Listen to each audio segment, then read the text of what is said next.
Tantor Audio, a division of Recorded Books, presents Tea and Talismans, a paranormal cozy mystery by Elle Wren Burke, narrated by Vanessa Daniels. Chapter 1.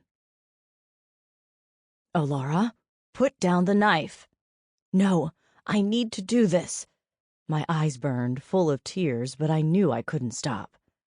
Ori shook her head as she gently placed her hand on my shoulder. I disagree. There's always another way. I'm sick of the other ways. Well, you are going to cut your finger off. You can't see through all those tears. Just let me cut the onion. Ori reached for the knife, but I jerked it away. But then I'll never get over it. I have to push through the tears. I'm sick of frozen onions at home. Besides, your mom told me to chop this little devil vegetable, and I can't let her down. My best friend's eyes threatened to roll all the way back. She won't even know. I'm pretty sure there are more important things to worry about tonight anyway. I paused my chopping. Her tone had put me on edge. Scanning her face for clues, I used my most businesslike tone to demand details. Ori, what exactly do I need to worry about tonight? I thought we were just having a nice, calm Sunday night Rivera family dinner. I glanced around the kitchen, looking for indications that something bigger was happening. But everything looked normal in the Rivera's pristine kitchen. Baskets of fruits and vegetables covered the gray and white granite countertops. A plate of cookies sat untouched, ready for dessert. The stovetop was bubbling with tonight's tortilla soup. The only thing out of place was my butchered onion, waiting to go into the guacamole. Ori laughed as my eyes darted around the kitchen. Relax, Ara. It isn't a big deal. My parents just want to hear about your new aunt and the whole catching a murderer situation. And they may have picked up on the fact that you and Rudy have been spending some time together lately. I groaned. Oh no, please don't tell me they have the wrong idea. We've just been running together. Well, to them, that's practically engaged. I think my mom has been buying wedding magazines. What? I gasped. This was not good. I had to squash this immediately. Ori, what am I going to do? Does Rudy know about this? Oh, yes. He's been looking at the magazines, too. My jaw fell and my heart rate shot up. I had messed up. I shouldn't have been spending so much time with him. Girl, you should see your face right now. Ori started laughing, lightly at first, but it quickly turned into a full belly howl. Now I'm crying too. Give me a second to stop laughing. I felt my eyebrows pull together into a unibrow. Ori, that is not funny. You had me worried. I can't believe you made that up. Relax. Ori had finally stopped laughing and was now wiping her tears. Rudy is clueless and there are no magazines. But I do think my parents have some ideas about you two. I'm sure I don't have to remind you where I stand. Oriana Bringhurst has been my best friend since freshman year of high school. My childhood best bud, Beau Bringhurst, locked eyes with her in drama club and never looked away, eventually asking her to marry him. The three of us got into all kinds of mischief as teenagers, sometimes allowing Ori's slightly younger brother, Rudy, to join us. Rudy and I hadn't seen much of each other over the last few years while he was working as a police officer in the Phoenix area. He recently moved back to Prickly Pear, Arizona, when a position opened up on our local police force. We'd been spending a little time together, mostly while jogging, but there was nothing romantic going on between us. Ori had noticed me noticing his newly enhanced physique, though, and has been reminding me ever since not to lead Rudy on. Apparently, Rudy used to have a crush on me, and Ori is afraid that he might misinterpret our playful banter as flirting. It was my turn to roll my eyes. Yes, if I hurt your brother, you will kill me. Can we please talk about something else? Like how I managed to finish cutting this onion while crying? I even have all my fingers. Congratulations! Ori gave me a little unenthusiastic clap. You've now accomplished something most 10-year-olds can do. Sticking out my tongue at her, I mixed the onion into the guac.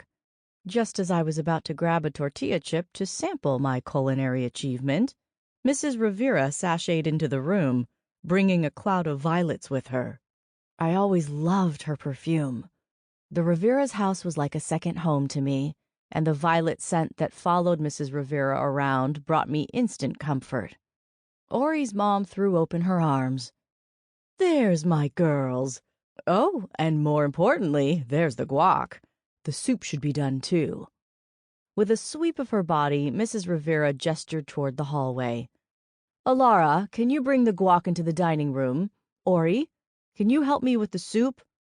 I couldn't help but smile. Everything was a dance move with Mrs. Rivera. She was always poised and graceful, gliding around like every step was choreographed. Ori had inherited Mrs. Rivera's elegance and her hair. They both wore their sleek black hair in a bun so often that it was rumored their hair grew into a bun shape all on its own. Rudy and Mr. Rivera were already seated when I arrived with the guacamole. I moved towards an empty side of the table, but Mr. Rivera stopped me. "Alara, I haven't seen you in so long." He gave me a little wink. "I saved you a seat right next to me." Great. It was the seat between him and Rudy, where I had assumed Mrs. Rivera would sit. "Of course, Mr. Rivera, it would be my pleasure to sit next to you." I winked back at him. "And I guess I can tolerate sitting next to Rudy, too." Rudy wrinkled his nose.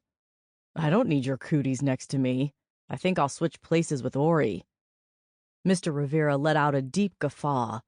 He always reminded me of Santa Claus, with his round belly and laugh-lined eyes. He had a wicked mustache instead of a beard, and his hair was a deep black. But he'd always be Santa to me. Happiness radiated off of him.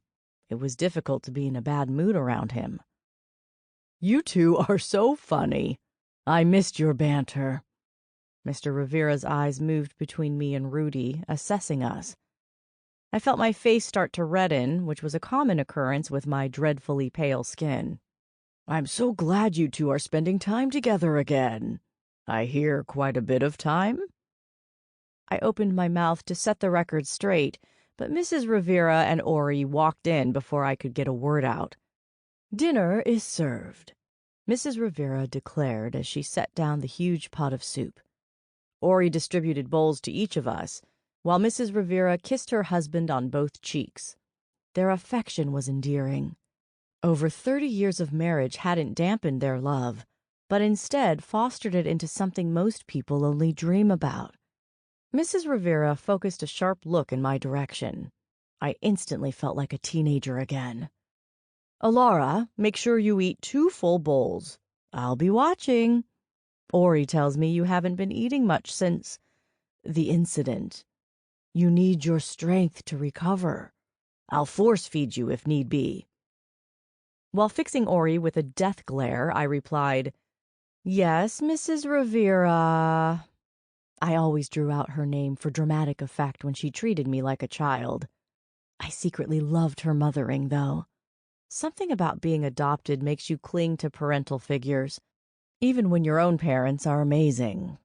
Consequently, I've never been able to say no to the Riveras. I made a show of filling my bowl all the way to the top and adding a huge scoop of guacamole. The soup was perfect. I moaned as the tomatoes and spices hit my tongue. There was a reason the Riveras owned a popular restaurant. They were amazing chefs. "This is so good, I might have 3 bowls." Mr. Rivera chuckled. "That's the spirit, Ara. Food solves everything, even something as unfortunate as what you went through last week." I paused my overflowing spoon in midair. I knew the events of the last couple of weeks would come up tonight, but I wasn't entirely ready to talk about them. Luckily, Rudy came to my rescue. "What happened was definitely awful, but maybe let's wait until Alara finishes her soup before bringing it up." Mrs. Rivera winked at Rudy. "Of course, dear. Why don't you tell us about things down at the station while we eat?" Rudy's face lit up. "Things are going really well, actually. The chief has been very receptive to new ideas. We are going to be starting some pilot programs modeled off other cities that have opted for a more progressive approach to policing. He gave his parents a huge smile. I couldn't help but smile too. Rudy's enthusiasm was contagious. I knew he was hoping things would be more progressive on the Prickly Pear police force than they were at his last job. I was so glad to hear things were moving in the right direction. What kind of programs? I asked. For example, when calls are received for mental health crises that don't involve weapons, we can send social workers instead of police. Mr. Rivera frowned skeptically and set down his spoon. But what happens if they do have a weapon or they get physical? Mrs. Rivera smacked her husband on the arm playfully. Can't you see he's excited? Stop being a downer. Mr. Rivera put his hands up in surrender while the rest of us laughed. Rudy took another bite before continuing. It's okay, Mommy. The social workers will be really well trained. They'll be very careful, and they'll call officers in if needed. Rudy was gesturing passionately. There are other cities in the U.S. doing this, as well as around the world. Ori jumped in to support her brother. And it works out well there, doesn't it, little brother? Rudy raised an eyebrow. I'm like twice your size. But yes, it does work well. And it's worth a shot to try it here. There are other programs we can implement as well. Programs that let police spend more time investigating crimes and let community service officers handle minor issues. Like what? I inquired, leaning a little closer to him. Like traffic or property theft issues. I nodded. That makes sense.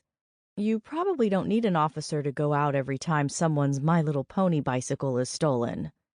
Rudy looked me in the eyes, a small grin on his face. My stomach did a little jump. The tortilla soup apparently wasn't sitting well. See? You get it, Alara. Mr. Rivera pushed his bowl away, having finished his soup. Okay, I understand now. It makes sense for the police to focus on the big stuff, like catching murderers. As soon as that last word left his mouth, Mr. Rivera froze. His face paled and his eyes slowly slid towards me. Mrs. Rivera smacked his arm again, harder this time. Mi amor, be more sensitive. Don't say the M word. I looked down at my remaining soup, pushing it around with my spoon. Everyone was watching me, waiting to see if I would talk about what happened or ignore it. I closed my eyes and took a deep breath. I loved these people. I could talk about it with them, I decided. After another breath, I opened my eyes and gave a little smile. Don't worry about it, Mr. Rivera. I have to talk about it at some point. Ori shook her head. No, you don't, Alara. Not if you don't want to. At least, not with us. You should definitely talk to that therapist your company hired for you, though. Ugh, don't remind me. The thought of reliving everything with a therapist was nauseating. I grabbed my water glass and drank so quickly that I choked on a little bit of ice. Rudy smacked me on the back, almost knocking my face into my soup. Dang, Rudy, be gentle, I admonished. Sorry, Ara, but stop almost dying and I'll stop saving you. I laughed. He did come to my rescue when a murderer snuck up on me in my dead co-worker's house, but I basically had the situation handled by the time he got there. You didn't technically save me from Greg. I had already knocked him out with a vent cover when you ran into the house. Rudy wasn't laughing, though. Neither was anyone else. I quickly went back to pushing my soup around.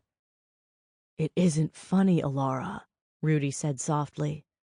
I was really scared. I mean, everyone was. Ori was freaking out. My best friend nodded. That is an understatement. Just don't ever scare us like that again. I still don't know what you were thinking, going to that house alone at night. I sighed in annoyance. I've explained this to you both before. I couldn't sit around and do nothing after what happened to my friend. It was Rudy's turn to be annoyed now. He crossed his arms, the veins in his biceps and neck popping. And we've told you that you can't just run around behind the police's back, putting yourself in danger, just so you feel like you're contributing. Ouch. I recoiled, stricken. That last one hurt, but I could understand where he was coming from. I couldn't tell Rudy that I had special psychic powers that allowed me to solve the crime before the police. It would have been wrong not to use my abilities to help, but I couldn't explain that to him. Ori threw her hands out. Let's just calm down, okay? Whatever her reasons, Alara did solve the crime and she's safe now. It isn't like it will happen again, right, Alara? I couldn't say that for sure. Now that I knew how useful my psychic powers could be, there was no way I could promise not to get involved in dangerous situations. I had a duty to use my powers for good. I hesitated too long to answer, though, and Rudy leaned on the table while running his hands through his closely cropped hair. Just say it, Alara. Promise it won't happen again. I still don't understand how you figured out what happened to Debbie before the police, but just promise not to do it again. Fine. I have no plans to investigate any criminal activity in the future. Can we have dessert now? Rudy lifted his head, frowning at me. That's not a promise, and not very comforting. Mrs. Rivera stood up. Mijo, let it go for now, okay? It is getting late. Ori, let's go get the cookies. The cookies were wonderful enough to ease the tension in the room a bit. Before we knew it, we were all laughing at an old story of Mr. Rivera's involving his aunt, a coyote, and some really sour lemons. Speaking of aunts, Alara, we're dying to hear about your biological family. I understand both my children have met your new aunt. Mrs. Rivera smiled and batted her eyes at me and Rudy. Though I understand Rudy got to meet her first. I could tell she was hoping that Rudy meeting my aunt first was intentional instead of the oversight that it was. I had never intended for him to meet her before Ori. I laughed to cover up how awkward the hopeful look on her face was making me feel. Oh yeah, he did meet her first, I guess. We just happened to be having coffee where I was meeting up with my Aunt Irene. I'd be happy to tell you anything you want to know about her. Ask away. I crossed my fingers that would make them forget all about me and Rudy. After a solid 15 minutes of questions, during which Ori brought out some tea, Mrs. Rivera got around to a topic she'd undoubtedly been wanting to talk to me about. In an obviously rehearsed move, she glanced at Mr. Rivera and bobbed her head in my direction. He cleared his throat. Alara, what do your parents think of Irene? I glanced over at Ori, who was conveniently staring directly into her tea. She must have told them that I was too scared to bring up my biological family to my adopted parents. I shrank down in my seat. Maybe if I got small enough, they would forget I was here. No such luck. I'm sure they are dying to meet her, right? Mrs. Rivera questioned, her voice a little too sweet to be genuine. Ugh, fine, you guys win. I'm sure Ori told you that I haven't talked to my parents about it yet. Thanks for that, best friend. I said the last two words with as much sarcasm as I could muster. Mr. Rivera chuckled. Don't worry about it, Alara. I'm sure it is a very difficult topic to approach with them. But your parents are wonderful. We have known them for a long time now. All they have ever wanted is for you to be happy. Have faith in them. Of course he had to drop some Santa Claus wisdom on me that made too much sense for me to ignore. I knew he was right, but I still didn't know how in the world to tell my parents. Mrs. Rivera passed me the cookie plate, clearly sensing that I needed one for strength. And think, Alara, of how they will feel if they find out from someone other than you. You might be able to hide one aunt from them, but Ori tells me that several more family members are coming to town. Your parents know a lot of people in Prickly Pear. Don't let them find out from a random person. I groaned, spitting a few cookie crumbs onto my blouse. I hadn't even thought of that. The Riveras were making too much sense for this late at night. You guys are right. I'm sure they will take the news just fine. They've always been very understanding, and I absolutely do not want them to find out from anyone but me. I guess I should call them tonight, seeing as my new family will be here tomorrow. Yes, you need to call them. Mr. Rivera reached over and squeezed my hand. It will be okay, Ara. Trust us. With that, we all got up to clear the table. After stealing another cookie or 3, I headed for the front door with Ori and Rudy on my tail. Ah, a nice warm October evening in Arizona. At least we aren't sweating at night anymore, I joked as we walked outside. The heat could be brutal here well into the fall. Yep, I might even need a thin cardigan sometime soon, Ori said as she reached her car. Alara, let me know how tomorrow goes. And call your parents. I stuck my tongue out at her. Hey, I've got more parents than I need now. I don't need you acting like one, too. She sent a rude gesture my way as she pulled out of the driveway. Rudy and I were both parked on the street. As we neared my car, I offered him one of my stolen cookies. Ah, no thanks. I've had enough tonight. I'm stuffed. Me too. I should probably run off these calories in the morning. Care to join me? Rudy stopped walking for a second. I can't, unfortunately. I have a work thing in the morning. Have fun, though. With that, he kept walking, leaving me to get in my car alone. My face fell. Rudy was usually very chivalrous. He always made sure I was in my car safely, and usually not until I'd had a nice long hug. Maybe he was tired from dinner. It had been kind of long, after all. Or maybe he was more upset about my role in solving Debbie's murder than I thought. All well, I told myself. Friends don't always have to be happy with each other. But why then did I want to rip out all my hair as I sat down in my car? Alara, sweetheart, is that you? Yep, the caller ID on your cell phone still works. I had decided to call my parents as I drove home. It would be too easy to talk myself out of it once I got home and snuggled up to my dogs, Blueberry and Pretzel. Oh, you are so silly, Alara. So what's going on? My mom sounded so normal.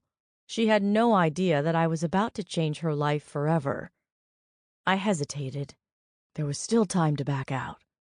The Rivera's warning that they might find out from someone else popped into my head. That would be a disaster. I had to tell them now. Can you get Dad and put your phone on speaker? I have something to talk to you guys about. Goodness, I can try to use the speaker. How do I make it work? I sighed. She must have asked me that question 30 times before. Dad knows how to do it. Get him, please. Okay. Hold your horses, Laura Lou. A few minutes later, after listening to my parents struggle with the speaker, I had their attention. I have to tell you something important. I should have told you before, but I was scared. My dad cut in. Honey, you're making my heart race. Does this have to do with the unpleasantness from a couple of weeks back? That was just like my dad, calling the murder of my friend and the attempted murder of myself unpleasantness. Yes and no. Look, when I told you about what happened, I made it sound like I investigated Debbie's death on my own. But that isn't true. My mom surprised me with a giggle. Oh, were you working with Rudy? The way she said his name, you would think I was 5 years old with my first crush on a boy. I heard you two have been spending some time together lately. No, Mom. I mean, we've been hanging out a bit. As friends. I felt the need to emphasize that last word. Why was everyone so focused on Rudy? Didn't I have more interesting things going on, like solving murders? Anyway, I had some help from another psychic. A squeal escaped my mom, almost making me drop the phone. Oh my goodness, Alara, you finally made a psychic friend. This is the best news I've heard all year. I can't tell you how happy this makes me, sweetie. I wouldn't exactly call her a friend. I mean, she's more like a relative. I flinched, ready for my mom to screech through the line. Instead, I didn't hear anything. Are you guys still there? Did you hear me? My dad cleared his throat. Yes, Ara, we're here. We are just a bit surprised. What do you mean she's a relative?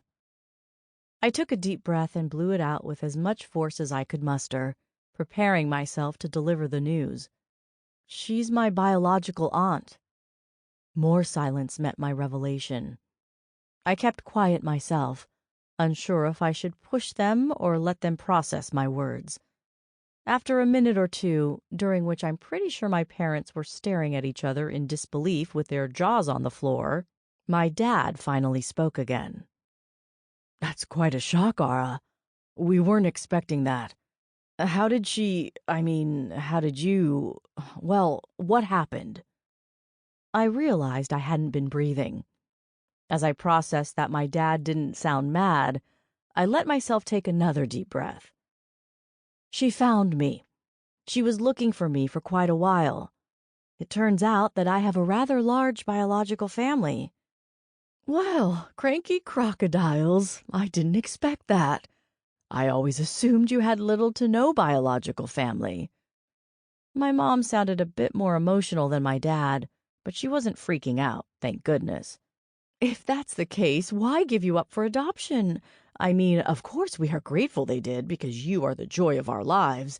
Not that I mean it is good to give babies up. I'm just trying to say, Mom, it's okay. I'm not offended. I know what you mean.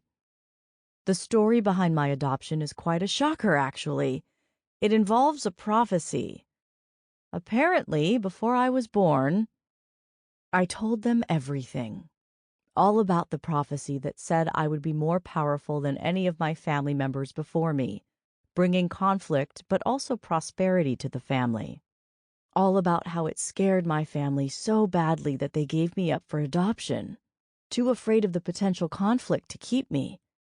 How they were convinced my powers wouldn't develop if I were on my own. How my Aunt Irene, rightfully, didn't agree that my powers would be dormant. How she decided to find me around the age most psychics start to develop powers, 30 years old. How she was shocked that my psychic experiences had started at a much younger age. I heard a low whistle from my mom. Wow, Laura Lou. It never occurred to me that your experience with psychic gifts was so different from others. If we had known that your abilities developed so much earlier, well, I'm not actually sure what we would have done differently. Don't worry about it, Mom. There's no way you could have known. And I think we did a great job managing my abilities, given the situation. Irene thinks so, too. You should both be proud of how you helped me. My dad sounded skeptical. I don't know about that, honey, but I'm glad you think so. It sounds like you are handling all of this very well. He paused, considering his words. Irene sounds like a very nice woman. Maybe we can meet her sometime. That would be wonderful, Dad. She really is great. From what she's told me, the rest of the family sounds a bit intimidating, though. I'm supposed to meet a few more relatives soon. Like tomorrow. A delegation is coming to meet me. I explained what I knew about the structure of my new family. Irene had told me that the family functioned differently than most, more hierarchical. All important decisions involving anyone in the family went through the hierarchy. This was necessary back when so-called witches were regularly burned to death. The family needed to be smart to keep everyone safe. I guess the family just got used to the arrangement. My biological mother will be amongst those coming tomorrow. I'm very nervous to meet her. I don't know how to feel. She abandoned me out of fear, but she thought she was doing the right thing. And I got you guys because of it. I wouldn't give you two up for anything. I love you both so much. I heard small sobs coming through the phone. In perfect synchronicity, my parents responded, We love you too, baby. It was my turn to start sobbing. I want you to know that no matter what, you'll always be my mom and dad. No one could ever replace you. Thank you for saying that, Ara. My dad cleared his throat again. Say, have you heard anything about your biological father? You mentioned your... Sample complete. Ready to continue?